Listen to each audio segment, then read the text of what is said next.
నుంచి కొన్ని మాటలు మనం జ్ఞాపకం చేసుకుందాం. బైబిల్ గ్రంథంలో నుంచి చూడండి, కొలస్సీలకు రాసిన పత్రిక 3వ అధ్యాయము 12వ వచనము. కాగా దేవుని చేత ఏర్పరచబడిన వారిని, పరిశుద్ధులను, ప్రియులైన వారికి తగినట్లుగా మీరు జాలిగల మనస్సును, దయాళత్వమును, వినయమును, సాత్వికమును, దీర్ఘశాంతమును ధరించుకొనుడి. దేవుడు తన పరిశుద్ధ వాక్కులను మనందరి వినికిల్లో దీవించి ఆశీర్వదించుగాక. ప్రభునందు ప్రియులైన దేవుని బిడ్డలారా, అపొస్తలుడైన పౌలు ఈ మాటల్లో మనం గమనించినట్లయితే కొలస్సీ సంఘానికి తెలియపరుస్తున్న మాటలు క్రైస్తవ జనాంగము ఎలా ఉన్నారు, వారు ఏమై ఉన్నారనే విషయాలు తెలియజేస్తూ వాళ్ళు ఏమి ధరించుకోవాలో ఇక్కడ చాలా స్పష్టంగా అతను తెలియజేస్తున్నట్లు మనం చూస్తూ ఉన్నాం. జాలిగల మనస్కు, దయాళత్వము, వినయమును, సాత్వికమును, దీర్ఘశాంతమును ధరించుకొనుడి.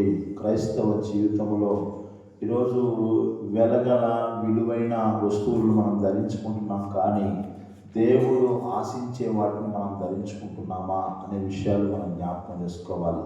ఈ క్రైస్తవ జీవితము, ఈ ప్రయాసము, ఈ ఆరాటము, ఈ పోరాటాలన్నీ కూడా ప్రతి ఒక్క క్రైస్తవుడు దేవుని బిడ్డ నిత్యరాజ్యంలోకి వెళ్ళాలనే ప్రయాసం మనం కలిగి ఉంటున్నాం. దానికోసమే ఈ పాటలన్నీ పడుతూ ఉన్నాం. దేవుని బిడ్డలారా, మరి దేవుడు తనకు ఇష్టమైనవి ఏంటి, దేవుడు మనల్ని ఏం కోరుకుంటున్నాడు, ఎలా ఉండమంటున్నాడు, మనం ఏం చేయమంటున్నాడు అనే విషయాల మీద మనం దృష్టి పెట్టే వారంగా ఉండాలి. ఈనాడు విలువైన వస్తువులు మనం ధరించుకున్నంత మాత్రాన పరలోక రాజ్యం అంతారని ఎక్కడ బైబిల్లో లేదు. కనుక ఈరోజు ముఖ సౌందర్యానికి, పై రూపానికి మానవుడు ఎంతో విలువిస్తూ ఉన్నాడు. దానికోసం ఎన్నో పాటలు పడతా ఉన్నాడు, దానికోసం ఎంతో ఖర్చు పెడతా ఉన్నాడు, దానికోసం ఎంతో మరి సమయాన్ని కూడా వృధా చేస్తూ ఉన్నాడు. ఎందుకంటే అందంగా కనబడాలనే ఒక ఆలోచన మానవుల జీవితంలో ఉంది. కనుక దేవుని బిడ్డలారా, ప్రతి ఒక్కరు కూడా బాహ్యపరమైన బాహ్యపరమైన అందాన్ని కోసమే పాటుపడి దానికోసం ఏం ధరించుకోవాలి అనే ఆలోచనలు కలిగి ఉన్నాడు. కానీ అంతరంగంలో ఏం ధరించుకోవాలి, దేవుడు ఏం కోరుకుంటున్నాడు అనే విషయాలు నేటి మానవుడు దృష్టి పెట్టలేకపోతా ఉన్నాడు. దేవుని బిడ్డలారా, గమనించండి. ఈ ఉదయకాల సమయంలో అపొస్తలుడైన పౌలు ఈ కొలస్సీ సంఘానికి చెబుతూ క్రైస్తవ జీవితంలో దేవుని బిడ్డలైన మీరు ఏం ధరించుకోవాలో చాలా స్పష్టంగా ఇక్కడ తెలియజేస్తున్నట్లు మనం చూస్తూ ఉన్నాం. దేవుని బిడ్డలారా, గమనించినట్లయితే జాలిగల మనస్సు, జాలి, దయ, కనికరము ఇవి చూపించే వ్యక్తులుగా మనం ఉండాలి. యేసయ్యలో ప్రాముఖ్యంగా కనబడేవి ఇవేనండి. ఆయన ఎక్కడ చూసినా కానీ ఇతరుల ఎడల జాలి పడ్డట్లు, ఇతరుల ఎడల కనికర పడినట్లు, ఇతరుల ఎడల దయ చూపించినట్లు మనం చూస్తూ ఉన్నాం. యేసు ప్రభువులో కనబడేవి ఇవేనండి. ఆయనలో కఠినత్వం లేదు, ఆయనలో పగలు లేవు, ఆయనలో విభేదాలు లేవు.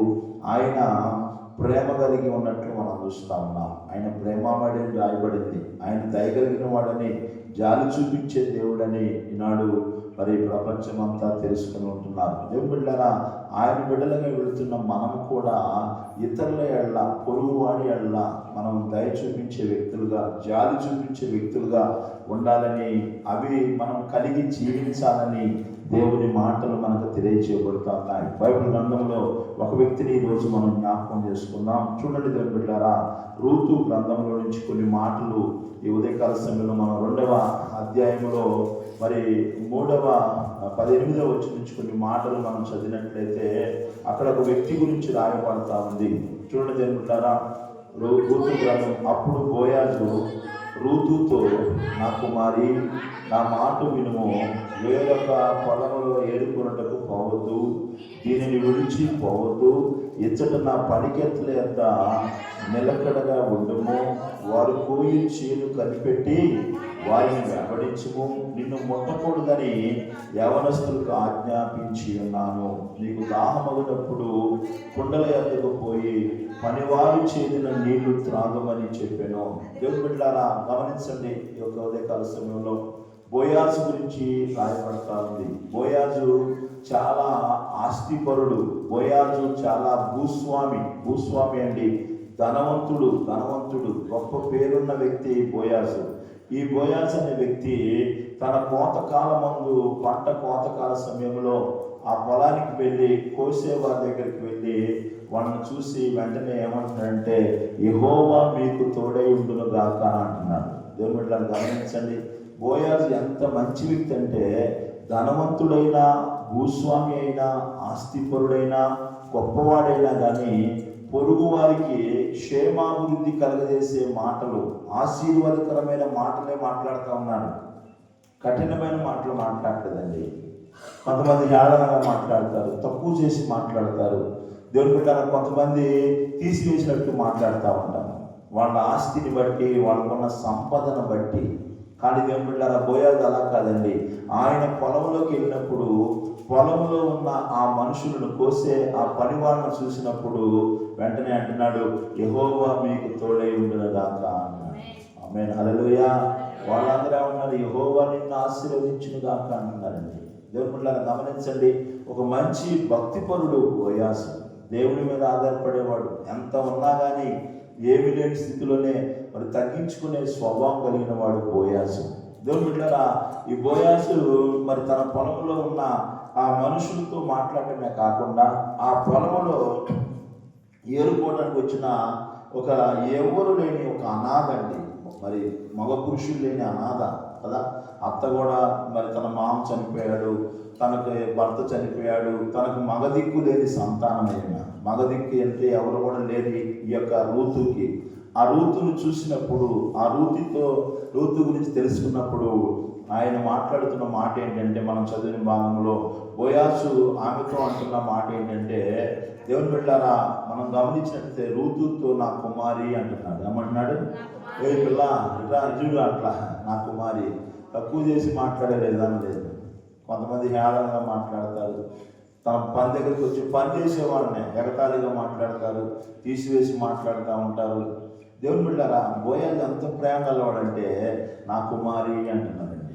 నా కుమారి ఎంత చక్కని మాట అండి. ప్రేమతో పిలుస్తూ ఉన్నాడు. ప్రేమ కలిగిన మాట. ఎంత ఉన్నా మన జీవితంలో పొరుగువాని ఎడల ప్రేమ కలిగి ఉండాలి. ప్రేమ లేకపోతే వ్యర్థుడమని బైబిల్ చెబుతూ ఉంది. దేవుని బిడ్డలారా కాల్చబడుటకు నీ శరీరాన్ని ఇచ్చిన మా దేవదూతల భాషతో, మనుషుల భాషతో, దేవుని భాషతో నువ్వు మాట్లాడినా కానీ నీలో ప్రేమ లేకపోతే వ్యర్థుడమే అని పౌలు కొరింథీయులకు రాసిన మొదటి పత్రిక 13వ అధ్యాయంలో తెలియజేస్తా ఉన్నాడు. కనుక ప్రేమ కలిగి ఉండాలి. పొరుగువాడి ఎడల ప్రేమ ఉండాలి. పొరుగువాడంటే దయ ఉండాలి. జాలి కలిగిన మనస్సు మన జీవితంలో ఉండాలి. నా కుమారి అంటున్నాడు. నా కుమారి అంటే దేవుడు ఎంతో ప్రేమగా మాట్లాడుతున్నాడు చూడండి. ఆమె ఎవరు? అనాథ అయినా కానీ, దిక్కులేదైనా కానీ నా కుమారి అంటున్నాడు. ఈరోజు వీడికి ఎవరంటే ఇది దిక్కులేదంటే మనం ఎట్లా మాట్లాడతామో మనకు తెలుసు. మన మాటలు మనకు తెలుసు. ఎట్లా మాట్లాడతాము, తీసివేసి మాట్లాడతాం, ఎగతాళిగా మాట్లాడతాం, దేవుని బిడ్డలా దూషిస్తూ మాట్లాడతాం, ద్వేషిస్తూ మాట్లాడతాం. కానీ ఇతను ఏమంటే ఎంత స్థితిమంతుడైనా, ఎంత ఆస్తిపరుడైనా, ఎంత ధనవంతుడైనా పొరుగు వాడిని చూసినప్పుడు ఒక దరిద్రురాలుగా ఆమె ఉందండి. దిక్కులేని దానిగా ఉంది. ఏ దిక్కు లేని, ఆధారం లేని వ్యక్తిగా ఉంది. పంట పొలంలో ఏరుకోవడానికి, పరిగెరుకోవడానికి వచ్చిన ఆమెతో అన్నాడు నా కుమారి అంటున్నాడు. నా కుమారి అని ఆమెతో చెబుతున్న మాట ఏంటంటే, నా మాట వినుమమ్మా, వినమ్మ, నా మాట విను. నీవు ఏం చేయాలో తెలుసండి, అక్కడ వేరొక పొలంలోనికి నీవు ఏరుకోవడానికి పోవద్దు, దీన్ని విడిచిపోవద్దు. ఇచ్చట నా పనికెత్తలేద నిలకడగా ఉండుము. వారు కోయి చేను కనిపెట్టి వారిని వెంబడించుము. నన్ను ముట్టకూడదని నిన్ను ముట్టకూడదు యవనస్తులకు ఆజ్ఞాపించి ఉన్నాను. నీకు దాహం అందినప్పుడు కొండల ఎద్దకు పోయి పనివారు చేసిన నీళ్లు త్రాగమని చెప్పాను. నీకు దాహమైనప్పుడు నా పనివాడితో పాటు కలిసి వెళ్ళమ్మా. ఏమి పని కాదు, పని చేసే వ్యక్తి కాదేమో, ఏరుకోవడానికి వచ్చినాను. ఏ దిక్కు లేని వ్యక్తిగా, అనాథగా ఉన్న ఈ వ్యక్తితో కొన్ని మంచి ఉపదేశాలు చేస్తా ఉన్నా. అమ్మ ఎక్కడికి పోవద్దు, ఇక్కడే ఉండు, నా పని కత్తిరమంటే వెళ్తా ఉండు. నీకు దాహమైనప్పుడు కొండల దగ్గరికి వెళ్ళి ఆ చేదిన నీళ్లు తాగు. నిన్ను ముట్టవద్దని యవనస్తులకు నేను ఆజ్ఞాపించానమ్మా అంటున్నాడు. తను ఎవరో తెలియకపోయినా కానీ తన విషయంలో ఎంతో దయ చూపిస్తా ఉన్నాడండి. దయ చూపిస్తా ఉన్నాడు, జాలి చూపిస్తా ఉన్నాడు. ఈరోజు మనకి ఎంత ఉన్నా పొరుగువాడిని అలా జాలి చూపించే గుణమే మనకే ఉండదు. ఒక పనివాళ్ళలాగా చూస్తారు ఈరోజు. పనివాడు పని చేయడానికి వచ్చాడు, డబ్బుల కోసం వచ్చాడని చూస్తారు. కానీ పని వ్యక్తి కాకపోయినా, ఏరుకోవడానికి వచ్చిన వ్యక్తి అయినా కానీ ఒక బోయాజు ఒక మంచి ప్రేమను చూపిస్తూ ఉన్నాడు, దయ చూపిస్తూ ఉన్నాడు. దిక్కులేని వారికి దయ చూపించే వ్యక్తులుగా మనం ఉండాలి. దిక్కులేని వారికి, విధవరాళ్ళకి సహాయపడే గుణాన్ని మనం కలిగి ఉండాలి. ఉదయకాల సమయంలో వాక్యం వింటున్న నా ప్రియమైన దేవుని బిడ్డలారా, తాను దిక్కులేని వ్యక్తి అయినా కానీ తీసివేయలేదు. కానీ దానికి కుమారి అని పిలుస్తూ ఆమెకు కొన్ని సలహాలు ఇస్తూ ఉన్నాడు, కొన్ని ఉపదేశాలు చేస్తూ ఉన్నాడు. ఇలా ఉండమ్మా, ఇలా నడుచుకోమ్మా, ఇలా వెళ్ళమ్మా. ఉదయకాల సమయంలో వాక్యం వింటున్న నా ప్రియమైన దేవుని బిడ్డలారా, దేవుని వాక్యము మనం గమనించినట్లయితే బోయాజులో ప్రేమ ఉంది, ఇతరుల పట్ల ఇతరులని దీవించాలనే మనసు ఉంది, ఇతరులకి మేలు చేసే వ్యక్తిగా అతను ఉన్నాడు. దేవుని స్తోత్రం, హల్లెలూయా. ఈరోజు మనం ఎలా ఉన్నాం? ప్రేమ ఉందా? ఇతరులకు మేలు చేసే గుణం ఉందా? ఎప్పుడు చూసినా ఎవరికి ఏ కీడు చేద్దామా, ఎవరిని ఎట్ట పడగొడదామా, ఎవరిని ఎట్ట నాశనం చేద్దామా, ఎవరెట్ట మరి కీడు చేద్దామా అనే తలంపుతోనే ప్రతి వాడు పొంచి ఉన్నాడని బైబిల్ చెబుతా ఉంది. మీకా గ్రంథం 7వ వచనంలో అక్కడ చెబుతున్న మాట ఏంటంటే, కిరాతకుడై ఉన్నాడంట. ప్రతి ఒక్కడు ఎలా ఉన్నాడంట? కిరాతకుడై ఉండి 7:2-4 భక్తుడు దేశంలో లేకపోయాను, యథార్థపరుడు అప్పుడునూ లేడు, అందరూ ప్రాణహాని చేయటకై పొంచి ఉండేవారే. ప్రతి మనుష్యుడు కిరాతకుడై తన పొరుగు సహోదరుని కొరకు వలలు ఒప్పును. ఏం చేస్తున్నాడంట? ప్రతి మనుషుడు కిరాతకుడై సహోదరుని కొరకు వలలో ఎట్టబడబడదామని ఉద్యోగపడే కానీ భక్తుడు లేడంట. తర్వాత జనులలో యథార్థపరుడు లేడు, అందరూ ప్రాణహాని చేయటకై పొంచి ఉండి వారే. ఎలా ఉన్నారంటే మనుషుల యొక్క జీవితం ఎలా ఉంది?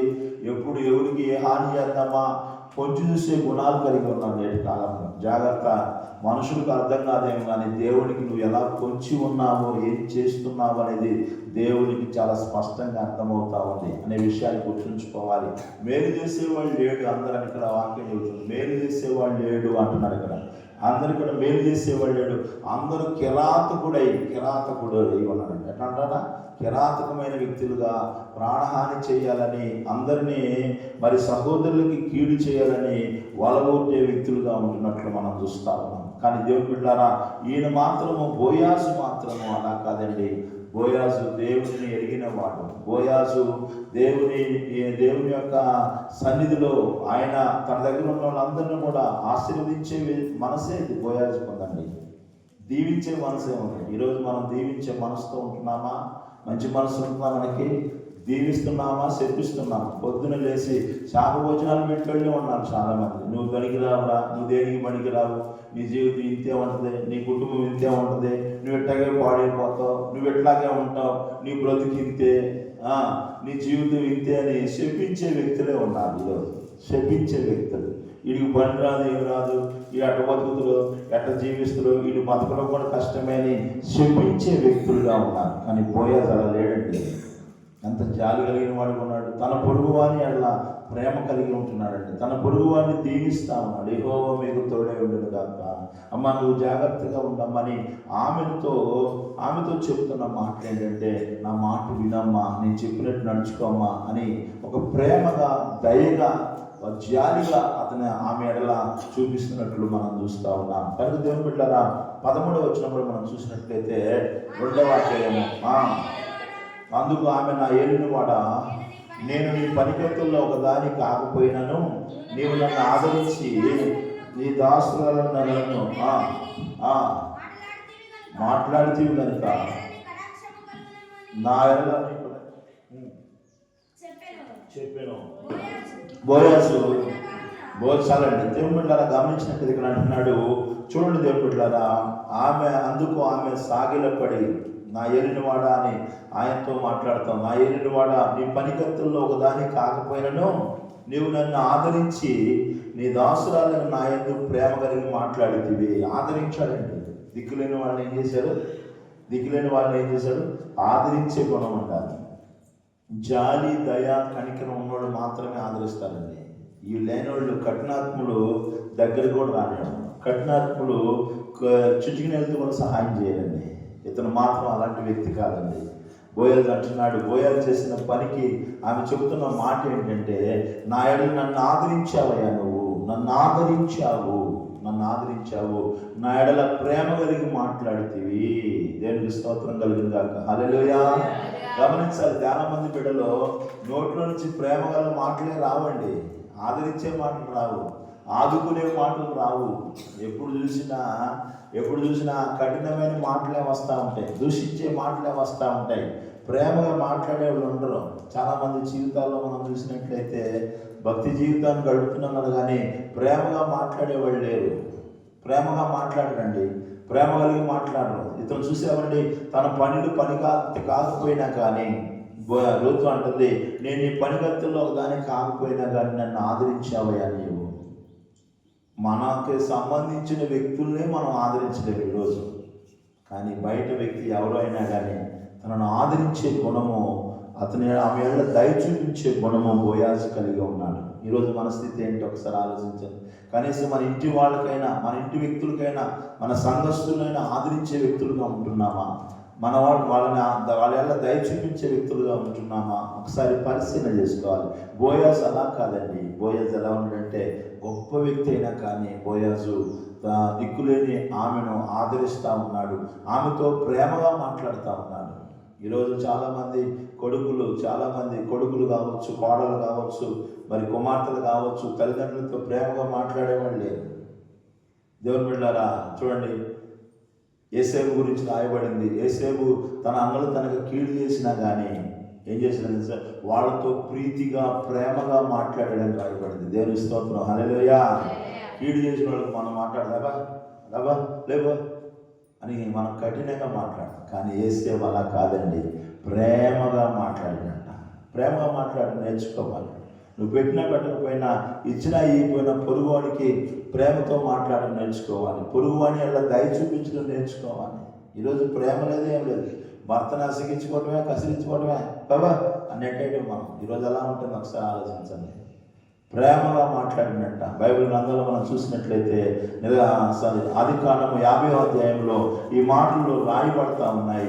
వాళ్ళతో ప్రీతిగా మాట్లాడినని 21వ వచనం, 50వ 21వ వచనము, కాబట్టి భయపడకుడి, నేను మిమ్మును మీ పిల్లలను పోషించుదని చెప్పి వారిని ఆదరించి వారితో ప్రీతిగా మాట్లాడి. ప్రీతిగా అంటే ఏంటి? చాలా ఇష్టంగా మాట్లాడినండి, చాలా ఇష్టంగా అయిష్టంగా మాట్లాడాలి.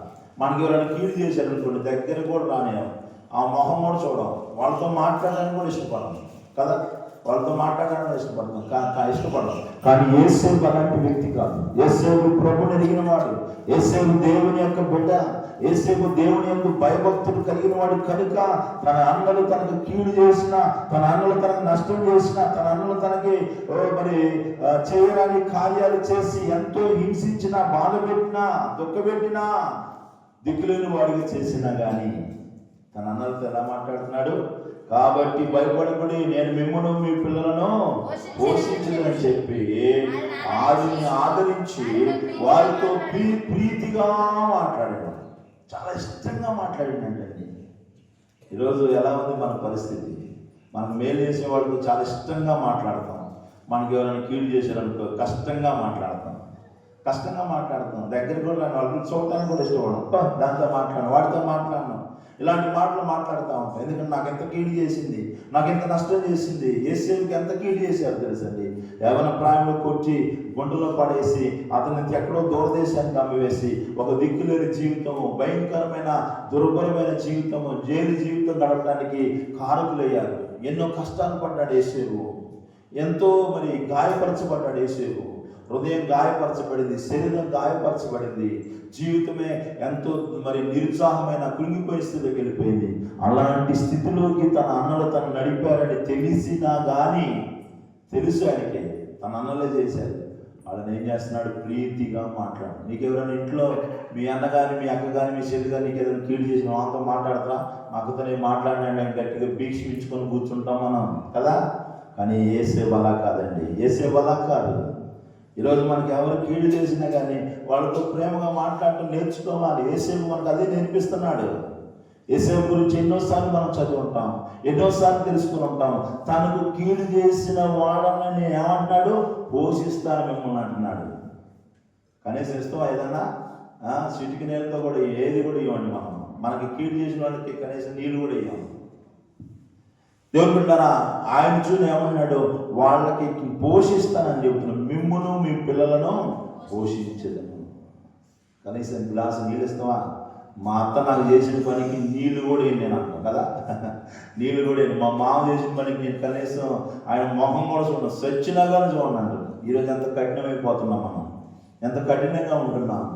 నా మామ మాకు చేసిన కీడుకి మా మామ మొహం కాదు, ఆడు సచ్చినాగా నేను పోననుకొని భీక్షించుకునే వ్యక్తులు చాలామంది ఉన్నారు. ఏం చేశాడు? కీడు ఏం చేశాడండి? యోసేపుకి ఎంతో కీడు చేసినా కానీ, ఎంత కీడు చేశాడు తెలుసండి? చేయరాని కీడు చేసినా కానీ యోసేపు వాడు, నేను మిమ్మును మీ పిల్లలను పోషించేదను. ఎంత ప్రేమ అండి యోసేపుకి!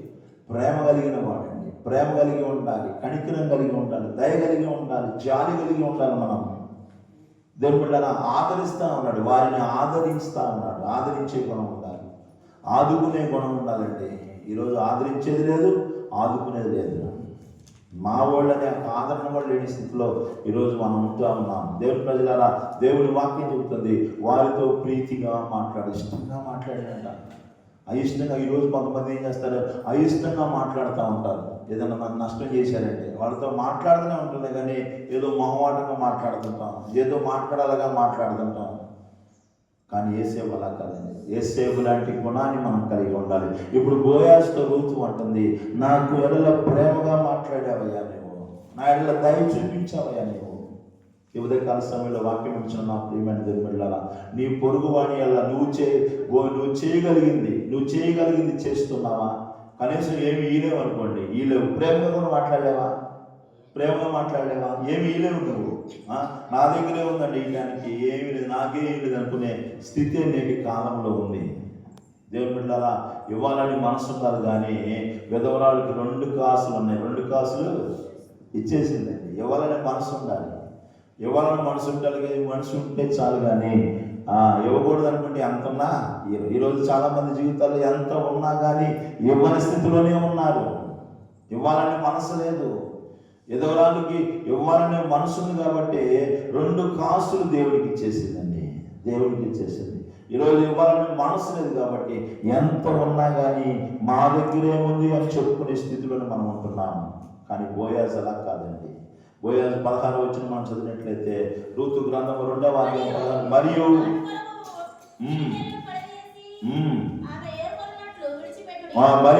ఆమె కొరకు పిడికిళ్ళు పడవేసి ఆమె ఏరుకున్నట్లు విడిచిపెట్టుడి, ఆమెను గద్దించవద్దని తన దాసులకి ఆజ్ఞాపించెను. చూడండి, దేవుని బిడ్డలారా, ప్రేమ ఆదరించడమే కాకుండా, ప్రేమగా మాట్లాడటమే కాకుండా, దేవుని బిడ్డలారా ఆయన ఏమన్నాడు, ఇప్పుడు పిడికిళ్ళతో ఆమెకి ఏం చేయాలంట? విడిచిపెట్టండి ఆమెకి. ఆమె కొరకు ఒక దిక్కులేని ఆమె కోసము సహాయం చేయండి ఆమె అంటున్నాడు. తను ఏం చేయగలరో అది చేస్తా ఉన్నాడండి. తాను ఏం చేయగలరో, ఈరోజు నువ్వు ఏం చేయగలవో అది చేస్తున్నావా? నీ పొరుగు వారికి, నీ తోటి వారికి, నీ సహోదరులకి నువ్వేం చేయగలవో. చాలామంది చేయగలిగిన స్థితిలో ఉండి కూడా చేయలేకపోతున్నారు. చాలామంది చేయగలిగిన స్థితిలో ఉండి కూడా. నా ప్రియమైన దేవుని బిడ్డలారా, ఉదయకాల సమయంలో మనం గమనించాలి. పిడికిళ్ళు విడిచిపెట్టండి ఆమె అంటున్నాడు. పిడికిళ్ళు విడిచిపెట్టండి అయ్యా ఆమె కొరకు చెబుతా ఉండండి, చేస్తా ఉండండి. ఈరోజు దేవుని బిడ్డలారా, మన జీవితాల్లో చూడండి, కొంతమంది చూసినట్టు మాటలే చెప్తారు. మాటలు చూస్తే ఎట్లా తెలుసా, కోటలు దాడిపోతాయి. అబ్బో, వాళ్ళ మాటలు చూడాలి. కొంతమంది మాటలు కోటలు దాడిపోయేలా కొంటే మాటలు, కానీ ఏమీ చేయరు. కానీ ఈయన మాట్లాడిండు, ఆదరించిండు, ఆలోచన చెప్పిండు, ఇప్పుడు క్రియలతో చూపిస్తున్నాడు. అమ్మాయి, అరే నాయనా, అందరూ ఆ కోసం ఏం చేయాలి? మీరు పిడికిళ్లతో, ఆయన చెప్తున్న మాట 16వ వచనంలో, మీరు ఏం చేస్తారు? ఆమె వాటిని మరియు ఆమె కొరకు పిడికిళ్ళు పడవేసి ఆమె ఏరుకున్నట్లు విడిచిపెట్టుడి, ఆమెను గద్దెంపవద్దని తన్నాడు. చూడండి, మాటలు చెప్పడమే కాకుండా చేతలు కూడా చూపిస్తా ఉన్నారు. దేవుని బిడ్డలారా గమనించండి, ఈరోజు ఎక్కడ చూసినా మాటలు చెప్పేవాళ్ళు అయిపోయారు. నీకెందుకు నేనున్నాగా అంటారు, ఉడిదే మొత్తం గుంటలు తోయేదంతా ఏమే, నీకెందుకు నేనున్నాగా అంటది, నీకెందుకు నేనున్నాగా అంటారు. కానీ గుంటలు తోయేది వీలేదండి. మాటలైతే ఎంత ప్రేమగా మాట్లాడతారండి, ఎంత ప్రేమగా మాట్లాడతారు. ఈరోజు ఉదయకాల సమయంలో వాక్యం నుంచి నా ప్రియమైన దేవుని బిడ్డలారా, తేనె పూసిన పెదాలు వంటి వ్యక్తులు ఉన్నారు. వాళ్ళ ఉదయం అంతా విషయంతో ఉందండి. ఎలా ఉంది? పెదాలేమో తేనెగా తీయగా ఉంటాయి. తీయగా, తేనె కంటే తీయబడినది ఈ లోకంలో ఏది లేదు. అంత తీయని మాటలు అంటూ ఉంటాయి. కానీ వాళ్ళు పనులు చూస్తే భయంకరమైన పనులు ఉంటాయండి, భయంకరమైన క్రియలు కనబడతా ఉంటాయి ఈ ఉదయకాల సమయంలో. కానీ బోయాజు అలాంటి మాటలు చెప్పేవాడు కాదు. మాటలతో పబ్బం గడుపుకునే వ్యక్తులు చాలా మంది ఉన్నారు. యాకోబు అంటున్నాడు, నీవు క్రియలు లేకుండా మాటలు చెబితే ఏంటి ప్రయోజనం? క్రియలు లేకుండా మాటలు చెబితే ఏంటి ప్రయోజనం? దేవునికి కావాల్సింది నీ మాటలు కాదు, నీ క్రియలు కావాలి. ఎందుకంటే నువ్వు చేసే క్రియలను బట్టే దేవుడు తీర్పు తీరుస్తాడు, నీ మాటలను బట్టి కూడా తీర్పు తీరుస్తాడు. ప్రేమగా మాట్లాడుతున్నావు మంచిదే, ఆదరణమైన మాటలు మాట్లాడుతున్నావు మంచిదే. నువ్వేమైనా చేస్తున్నావంటే ఏం చేయాలి, అలాగమ్మా అట్లాగమ్మా అదే జరిగిందా, ఓహో సర్లే అంటారు, చెప్పటమే కానీ చేసే వ్యక్తులుగా ఉంటారు. కానీ బోయజు అంటున్నాడు, ఆయన పక్కకి వెళ్ళిన తర్వాత ఆ పని కూసేవాడిని అన్నాడు, పిడికెళ్ళు మీరు విడిచిపెట్టండి అయ్యమ్మా కోసం, పిడికెళ్ళు విడిచిపెట్టండి.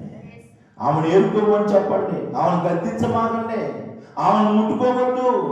చాలా అందమైన స్త్రీ అండి రూతు, అందమైన యాపిల్ పండులాగా ఉండే స్త్రీ. యాపిల్ పట్టుకుంటూ మాసిపోయాక అందమైన స్త్రీ ఆమె, విలాసవంతమైన జీవితాల్లో జీవించిన ఆమె.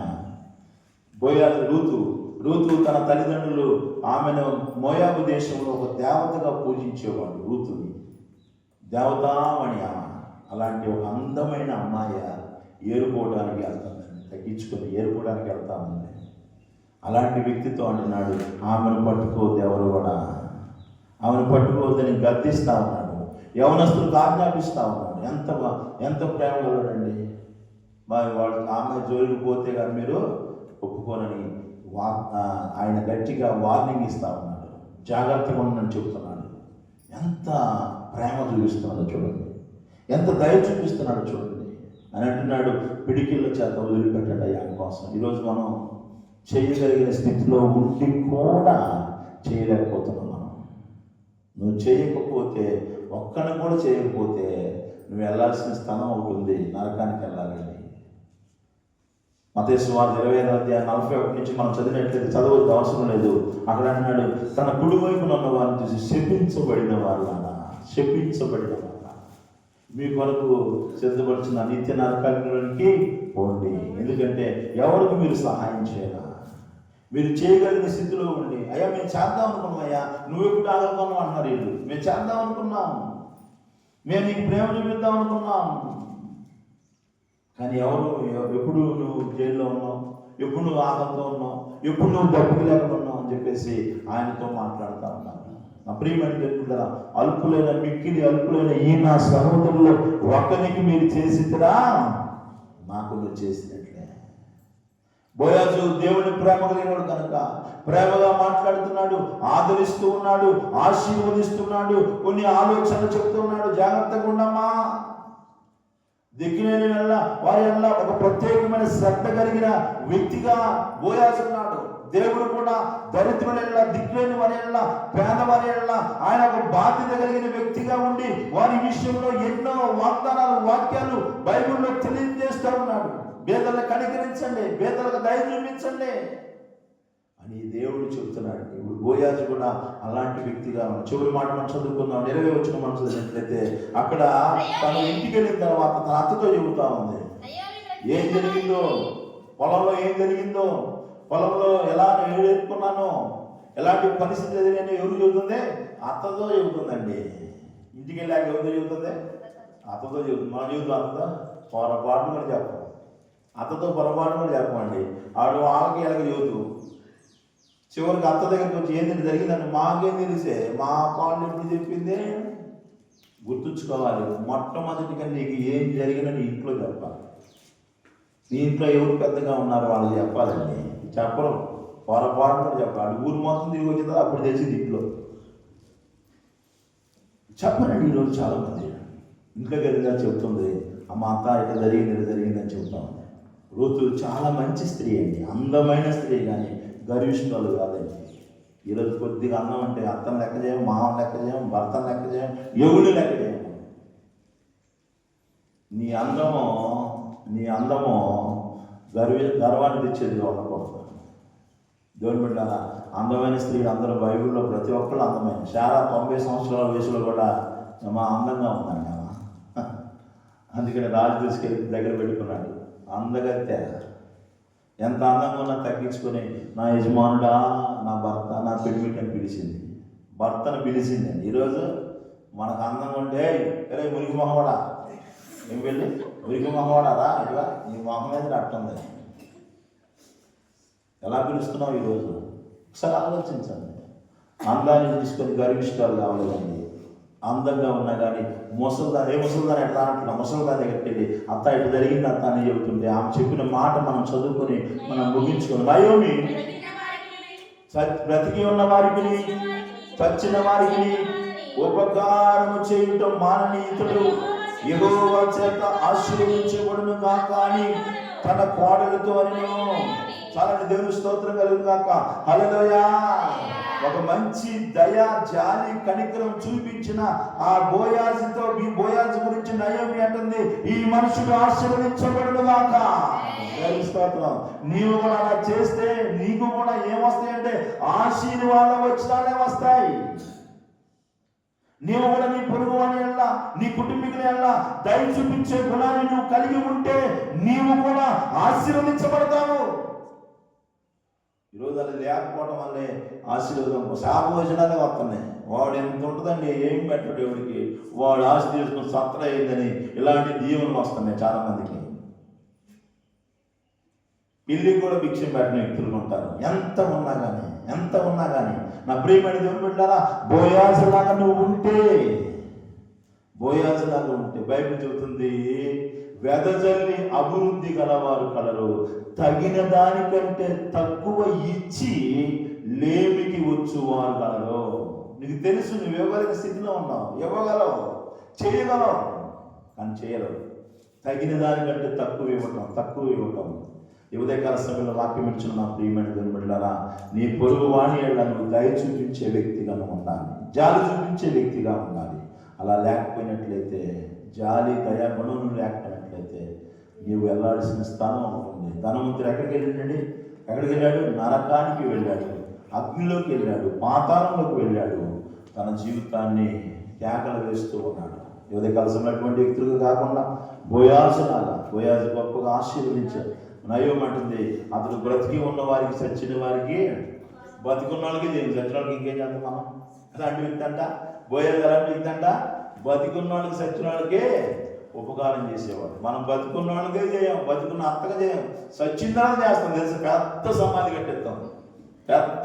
కట్టేస్తాం. ఏమండి, చచ్చిన తర్వాత అప్పుడు ఇస్తాం, తీసుకురా అని ఇస్తుంటాం. ఇంత అన్నం తీసిపోయి మాంసం కూరలో బిర్యానీ తీసి పెడతాం. బతుకున్నప్పుడు కనీసం గంజి కూడా పోయేది, బిర్యానీ తీసుకుని పెడుతున్నారు అక్కడ. చికెన్ మా నాన్నకి ఇది మాకు ఇష్టం. ఎప్పుడైనా చేసావా? కనీసం చేయరండి. బ్రతుకున్నప్పుడు చేయాలి. చచ్చిన తర్వాత పెద్ద అలంకరణతో బాగుండాలి. అందరి సమాధి కంటే మా సమాధి గట్టికి బాగుండాలి. సమాధులు చేసినంత మాత్రాన మీ నాన్న ఏం పరలోకానికి పోవడం, నువ్వేం పరలోకానికి పోవు. మీ నాన్న పెద్ద సమాధి కట్టించినంత మాత్రాన. ఈరోజు సమాధులు ఎంతంతో కట్టించుకుంటున్నాం. దేనికి ఉపయోగం? బతుకున్నప్పుడు నీళ్లు కూడా ఇవ్వరండి, గంజి కూడా పోయిన వాళ్ళు. దేవుడికి తెలుసు నువ్వు ఎలా ఉంటున్నావో, ప్రేమగా ఉంటున్నావా, నీ ఇంట్లో ప్రేమగా ఉంటున్నావా, దయ చూపిస్తున్నావా, పొరుగు వాడి ఎలా దయ చూపించే గుణం నీకుందా? అలా లేకపోయినట్లయితే ధనవంతులు వెళ్ళిన స్థలానికి నువ్వు వెళ్తావు.